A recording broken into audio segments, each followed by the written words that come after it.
Hello and welcome to this beautiful program tagged Good Food, Good Health. Good Food, Good Health is an educative and informative show that helps you see the importance of healthy and nutritious food that contributes to good health. I am Oyebisi Ifelua. On the show today, we'll be looking at food safety education. What is food safety education and how can we play safe when handling food-related matters? I have with me Mr. Agannanoh M.N. He's the Deputy Director, Environmental Health Services, who will be talking to us on food safety education. You're welcome to the program, sir. Thank you very much, madam. Now, food safety education, training, and motivation are factors that impact safe food preparation practices by food workers and manager. So talk to us, Mr. Agannanoh. What is basically food safety education? Food safety education means measures taken to keep food safe for human consumption. That is to preserve food from any means of contaminations. Anything that can alter the quality of the food. The method taken to keep that food safe is what we call food safety education.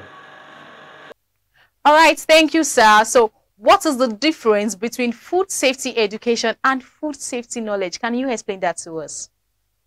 Thank you very much. As I've just said, food safety means the measures taken to keep that food safe for human consumption. When we say food safety education, it means the attitudes, the knowledge you have about food safety. That is knowledge about food hygiene, knowledge about time and temperature control, knowledge about what we call how to preserve the food. So those are the things that falls under food education knowledge. All right, moving on. What are some of those guidelines or safety rules that can be applied in food safety? In food safety, the guidelines involved right from the farm. We start from the farm. That is from the production stage at the farm. We need to ensure that we maintain some high level of hygiene from the farm. Transportation. Two, we must make sure it's transported in a hygienic condition. For instance, those that carry food meats from the abattoir, it must be carried in a very hygienic van to prevent any source of contamination. To ensure that we eat cooked food. Food should be cooked thoroughly before consumption. Again, fruits should be washed thoroughly before consumption. We should avoid eating all these roadside foods, like all these guys that sell meat pies, pop-off on road back. They expose those things to dust and flies, so we should avoid eating those things. We should tell them they should get nets or show glass to preserve the quality of that food they are serving the public. We should also make sure that foods are prepared in a very hygienic environment, in a very hygienic, a very clean and neat place. Not just like we see people preparing foods close to the dustbins, close to dump sites, close to pit latrines. It is against the rule. It is against our life. It will surely have an effect on us. So a hygienic place that will not allow any sort of contamination are the best place for food preparations. Also, food should be kept in a very good or hygienic conditions. If you want to refrigerate, there are temperature level that the food needs to be maintained. So make sure that you maintain that level. And then lighting should be on ground to supply energy to the freezers so that there won't be power shortage that will make the products or the food to get spoiled. And also, you should ensure that those involved in handling foods maintain high level of hygiene, personal hygiene. It is very important. Food allowed should not be found keeping long nails, because under those nails, deaths and many things hides under it. It should be found with long nails. Food allowed should always use what we call PPEs, personal protective equipment, to prevent them from having direct contact with the foods. For instance, I'm just coming from the field to sensitize people on the cholera outbreak. So I just came in now. If I'm to handle any food now, I have to put on PPEs because I have had contact with people within the market. Nobody knows what has transpired between my body and their bodies. So I might have been carrying some microorganisms that may not be seen physically except through microscopes. So if I have to handle food, I should put on what we call PPEs to cover my wares so that I won't have direct, my body or my clothes won't have direct exposure to what I'm preparing. or what I want to serve. So food handlers should use what we call PPAs, and they should also undergo what we call medical examinations to test if they are fit for that food, because we have people that who are hygienic carriers, they can carry some infection and you may not know, and they start to spread it. So but through this medical test you will know. Maybe you have cases, people that sell food. I'm here, we have to go and do some tests. Some will complain, but at the end, after the test, it's some of them discover that they have issues, and so once we see such, we refer them to clinics. We have people from eateries, and once such is detected, such person will not be allowed to serve or work in that eatery, because eatery is a public place where anybody can just come in and buy food. And once you buy food at eateries, you don't cook or boil before you eat. So once you buy the food from eatery, you consume it. So that is where anybody handling foods must undergo what we call medical examination to make sure that they are fit for that services. So those are some of the things we need to do to ensure food safety. And again, at the market, that's what we call market sanitation. It is what we need to keep preaching, that our marketers should encourage, the marketers should please keep on doing what we call market sanitation, so as they won't cause issue from, because market is a public place. You have people from different areas, different corners, different angles that will come and sell food. There are some foods that the market wants to buy. For instance, those that sell crayfish or that sell gari, like we just told them now, we buy gari. Some will not, once some will just dip their hands to that gari. In the midst of testing the quality or the taste of the gari, they dip their hands. And that piece of dipping their hands to the gari, it would have dropped some things to the food that may cause problem for another person that take that gari. And you won't wash gari before drinking it. Once you buy it, you put it to your cup, add water, add sugar, or milk, it begins to drink. If there's any organism in that gari you are taking, you are in for it. So that may even lead to cholera or any other fecal infections. So sanitation at the marketplaces is germane. Our marketers should make sure they engage in what we call market sanitation regularly, on a regular basis. Wow. So what are some of those health risks associated with unsafe food?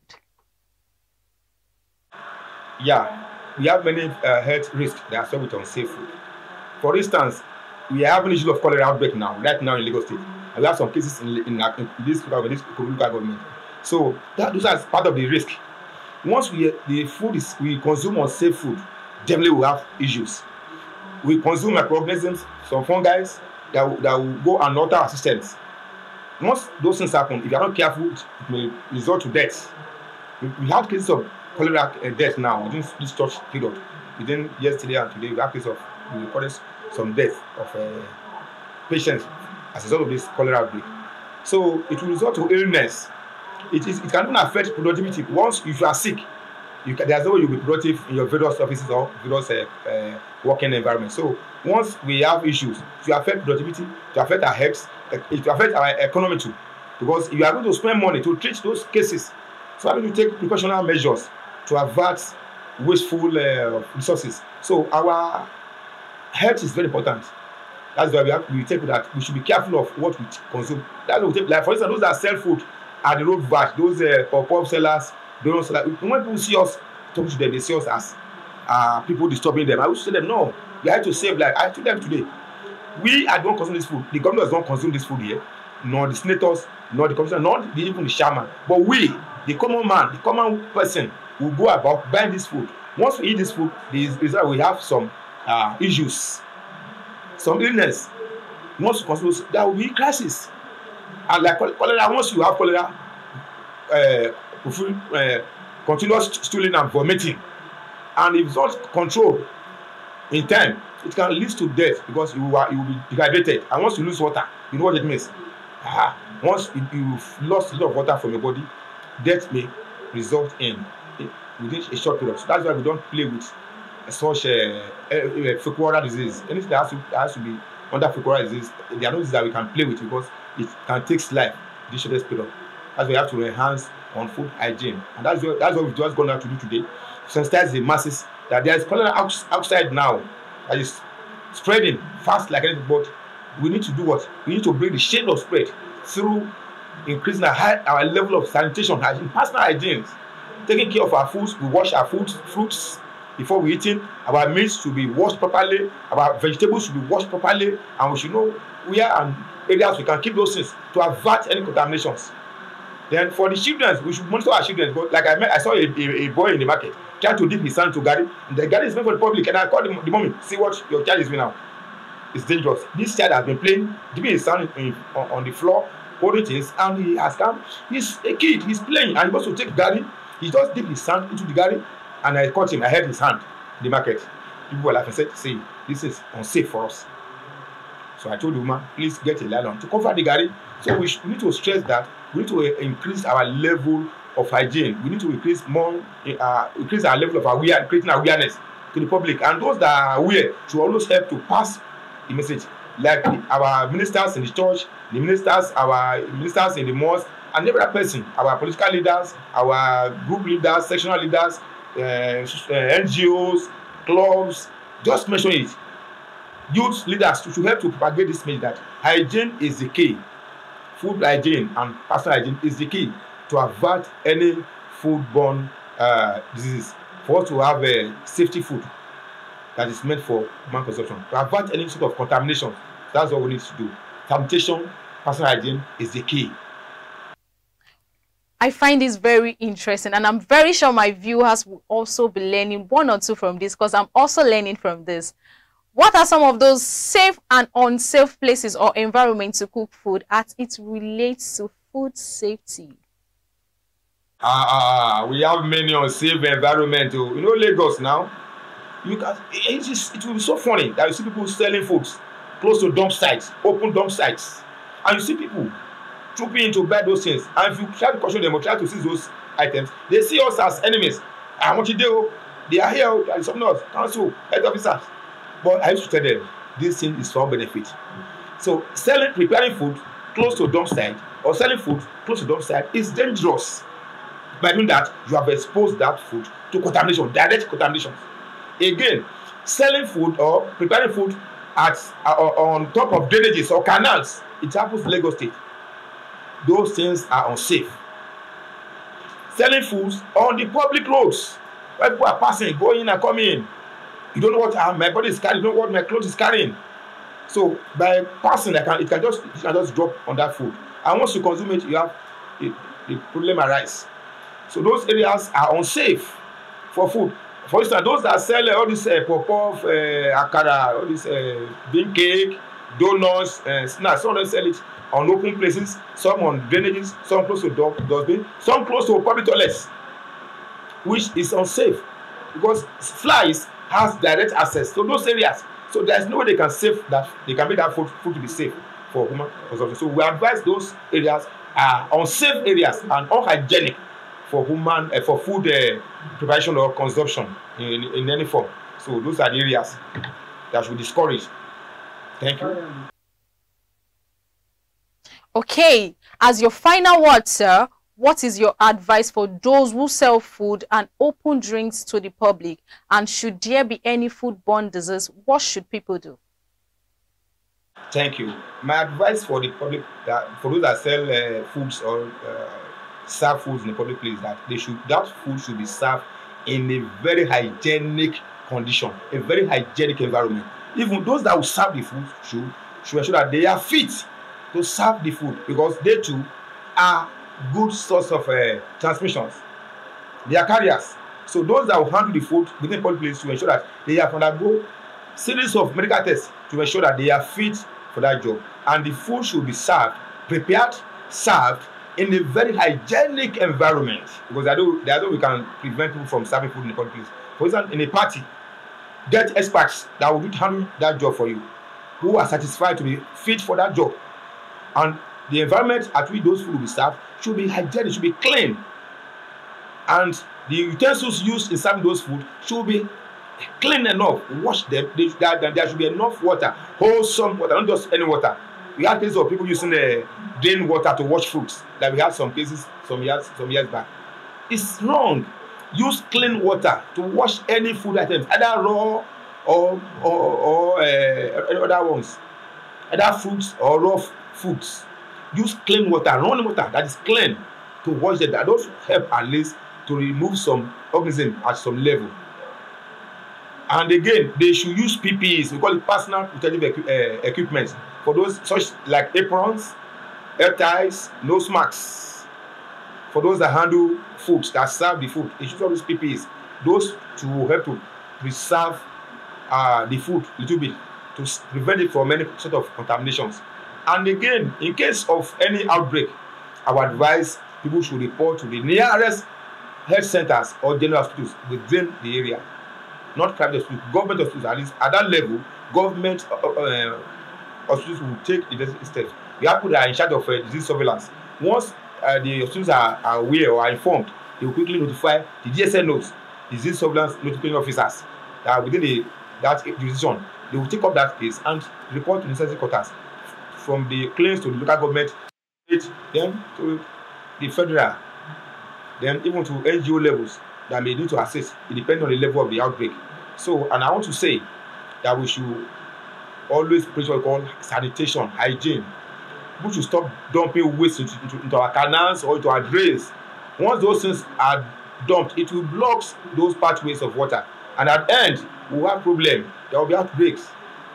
And once you block waterways, those water body will wash into our rivers, or into even some into some low level waters. There are some areas that has their water level is very low. The water level is low, so such areas, the flow back from the drain or canals can be washed into such wells, and those are the source of water that people will use to prepare food, to wash our foods, or even drink. So any water from such well is unsafe, so it will create problems. So I mean, advise we should make sure we preach hygiene, we embrace hygiene and sanitation day in, day out. And once there is any outbreak, we should not cover ourselves and start giving self-medication. We should report to the nearest primary healthcare system. Thank God for Lagos State government who have tried to bring hospitals to very, very close by. Each government has general hospitals now, and we have more than 2, 3, 4, 5 health centers in the local government. So we have enough, more than enough. So if there are cases, people should please contact either the primary healthcare centers close to them, or we even have some health posts too, either health posts, health centers, or government general hospitals, to report such cases for immediate intervention. And once that is done, we will be able to break the chain of spread. We will break the chain of spread. I also want to encourage people that our families, if their septic tanks are filled or overfilled, they should place the sludge. We should stop discharging our fecal matter. People do it. I've had a case of people discharging fecal matter into the whole street. And when they were called, we forced them to fumigate the whole street. We did that. Somebody reported them and we took them up. We forced them to pay. We have to go there and fumigate the whole street to avert any other, because that action alone can destroy the whole area, can cause fecal disease, foodborne disease, can cause cholera. So we have to take up our responsibility, and that place was fumigated. So we want to appeal that we should stop people to stop discharging their fecal matter to public places. Some will do it when it rains. They will channel pipe from their septic tanks into the drain. They say water will wash them, and that thing is being washed into our water bodies. And at the end, whatever we throw to the environment throws it back to us. That's the one with nature. Throw it to the environment, it will throw it back to you. You start that thing to the drainage, the drain washes to our water bodies, and we go there, we pick fish, pick snails. You defecate, the snails and the fishes eat those things. And we go there, pick them, bring them home to eat. What is happening? We are circulating that problem. So the best is for us to stop such habit, stop the starting fecal matter that's into the drain or into the public environment. Once it is filled up, let us look for those dislodging vehicles. They will come and dislodge. Once it's dislodged, then we should fumigate the area to make it safe for the public. And again, I want to appeal. Some, it is not that maybe there are certain is filled. There may be blockage on the within the pipes, or in the shapers may have a problem. They should call the plumbers or the bricklayer to amend those faults immediately, so to prevent spillage of that fecal matter into the environment, because once it's discharging, that is danger. So anything that will allow fecal matter or fecal water to be discharged to our environment should be prevented by all means, so that we can safeguard our health, safeguard the environment, and so that we can live long. The purpose of health is to live long, Abby. So if you want to live long, it depends on the activities. The way we relate with the environment will determine if we live long or not.